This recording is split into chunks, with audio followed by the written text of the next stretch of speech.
ಗದ್ದನ ಕೆರೆಯನ್ನು ಗದ್ದುಗೆ ಮಾಡಿಕೊಂಡು ಸಾಕ್ಷಾತ್ ಲಡ್ಡು ಮುತ್ಯ ಇವಾಗ ಸೀಮಿ ಕೆರೆಯಲ್ಲಿ ನೆಲೆ ನಿಂತಾನ್ರಿ. 1898ರಲ್ಲಿ ಮುಧೋಳ ತಾಲೂಕಿನ ಮುಗುಳಕೋಡದಲ್ಲಿ ಹುಡ್ತಾನ್ರಿ. 7ರಿಂದ 8 ವರ್ಷವನ್ನು ಇದ್ದಾಗ ತಾಯಿಯನ್ನು ಕಳೆದುಕೊಳ್ತಾನ್ರಿ. ತಾಯಿ ಸತ್ ಮೇಲೆ ಸ್ವಲ್ಪ ಮಂದ ಬುದ್ಧಿಯಾಗಿ ಅಂದ್ರೆ ಹುಚ್ಚನಾಗಿ ಬೆಳಿತಾನ್ರಿ. ಇದನ್ನ ನೋಡ್ಲಾರ್ದ ಅವನ ಅಜ್ಜಿ ಬಿಳಿಗಿ ತಾಲೂಕಿನ ತೆಗ್ಗಿ ಗ್ರಾಮಕ್ಕೆ ಕರ್ಕೊಂಡು ಬಂದು ಅವನ ಸಾಕಿ ದೊಡ್ಡವನಾಗಿ ಮಾಡಿ ಮದ್ವಿ ಮಾಡ್ತಾರ್ರಿ. ಆದ್ರೆ ಮದ್ವೆ ಆದ್ಮೇಲೆ ಮದ್ವೆ ಅರಿಬಿನ ಎಲ್ಲಾ ಹರ್ಕೊಂಡು ಅವುಗಳನ್ನು ಲಡ್ಡನಾಗಿ ಮಾಡ್ಕೊಂಡು ತೆಲ್ಲಿಗೆ ಸೊಂಟಕ್ಕೆ ಸುತ್ತಕೊಂಡು ತೆಗ್ಗಿ ಊರ್ನ ಬಿಟ್ಟು ಜಮಖಂಡಿ ಮಾಲಿಂಪುರಕ್ಕೆ ಊರುಗಳಿಗೆ ಹೋಗಿ ಬಿಡ್ತಾನ್ರಿ. ಆಮೇಲೆ ಕೊನೆಯದಾಗಿ 1942ರಲ್ಲಿ ಬಾಲ್ಕೋಟಿಗೆ ಬರ್ತಾನ್ರಿ. ಅಷ್ಟೊತ್ತಿಗೆ ಬಾಲ್ಕೋಟೆಯಲ್ಲಿ ಫುಲ್ ಬರಗಾಲ ಇರ್ತೈತ್ರಿ. ತನ್ನ ತಲೆಗೆ ಸುತ್ತಿದ ಲಡ್ಡನ್ನು ಆಕಾಶಕ್ಕೆ ಹೋಗದ ಮಳೆ ತರಿಸಿದ ಭಗವಂತ ಸಾಕ್ಷಾತ್ ಲಡ್ಡು ಮುತ್ಯಾರಿ. ಅವಾಗಿಂದ ಅನೇಕ ಪವಾಡಗಳು ಬಾಲ್ಕೋಟ್ನ್ಯಾಗ ನಡ್ಯಾಕ ಸ್ಟಾರ್ಟ್ ಆಕಾವ್ರಿ. ನೋಡಾಕ ಹುಚ್ಚರಂಗ್ ಕಂಡ್ರು ದೇವರ ಪ್ರತಿರೂಪ ಮುತ್ಯಾನಲ್ಲಿ ನೋಡಾಕ ಸ್ಟಾರ್ಟ್ ಮಾಡ್ತಾರ್ರಿ. ಹಂಗ ಈ ಲಡ್ಡು ಮುತ್ಯ ಬಾಗಲಕೋಟ್ನ್ಯಾನು ಎಲ್ಲಾ ಅಂಗಡಿಗಳಿಗೆ ಹೊಕ್ಕಿದ್ದಂತ್ರಿ. ಎಲ್ಲಿ ವ್ಯಾಪಾರ ಇರಂಗಿಲ್ಲ ಅಲ್ಲಿ ಹೋಗಿ ಆಶೀರ್ವಾದ ಮಾಡಿದ್ರ ಸಾಕು. ಅವಾಗಿಂತ ಅಂಗಡಿ ಮಾಲಕರು ಸಾವ್ಕಾರ ಹಾಕಿದ್ರಂತ್ರಿ. ಹಂಗ ಯಾರ ರೋಗದಿಂದ ಬಳಲುತ್ತಿದ್ರ ತನ್ನ ಲಡ್ಡಿನಿಂದ ಬಡದಾಗ ಸಾಕ್ರಿ ರೋಗ ಎಲ್ಲಾ ಮಾಯಕಿತ್ತಂತ್ರಿ. ಅಂತ ಪವಾಡ ಪುರುಷ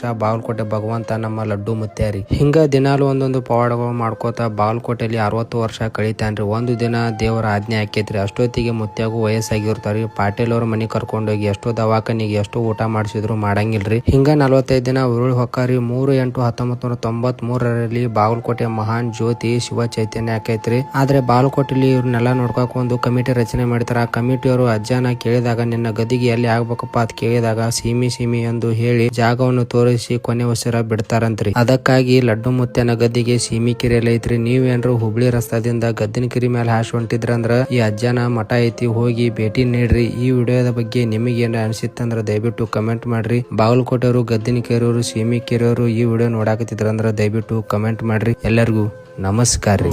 ಬಂಗಾರ ಮರೆಯಾಯಿತು, ಧ್ಯಾನ ಸಮಾಧಿಯಲ್ಲಿ ನೆಲೆಯಾಯಿತು. ಗದನ ಕೇರಿಯೇ ಗದ್ದುಗೆ ಮಾಡಿ, ಗದನ ಕೇರಿಯೇ ಗದ್ದುಗೆ ಮಾಡಿ ಸ್ಥಿರವಾಯಿತು.